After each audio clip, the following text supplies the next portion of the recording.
तुम्हाला माहीत आहे का, आजची रेसिपी खास माझ्या आईची रेसिपी आहे. त्यासाठी खोबऱ्याचे तुकडे, शेंगदाणे, 1 चमचा चण्याची डाळ, 1 चमचे धने घेतले. छान भाजून घेतल्यानंतर मिक्सरला वाटून घ्यायचं.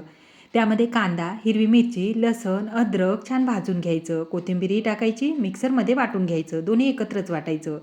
आता या ठिकाणी वांगे घेतले, मुळा घेतला, गाजर घेतला, तुरीचे सोले, हरभऱ्याचे सोले, वाटाणे, शिमला मिरची जेवढ्या भाज्या होत्या ना तेवढ्या भाज्या घेतल्या. मसाल्यामध्ये चवीनुसार मीठ, हळद, लाल तिखट, गरम मसाला, कस्तुरी मेथी टाकली. सर्व एकत्र केलं आणि वांग्यामध्ये छान हे भरून घेतले. त्यानंतर तेलामध्ये वेलची, जिरं, मोहरी, थोडंसं मीठ, थोडीशी हळद, थोडंसं लाल तिखट आणि थोडंसं गरम मसाला टाकला. छान झाल्यानंतर त्यामध्ये ही भरलेली वांगी आणि बाकीचा मसाला टाकून दिला. आता मिक्सरच्याच भांड्याला विसळून थोडं पाणीसुद्धा घातलं. आता झाकण ठेवायचं आणि बारीक गॅसवर होऊ द्यायचं. हे 50% वांगे याच ठिकाणी शिजले जातात आणि त्यासोबत मसालासुद्धा अप्रतिम असा हा होतो. त्यानंतर जसा तुम्हाला रस्सा बनवायचा ना तसं पाणी टाकून घ्या.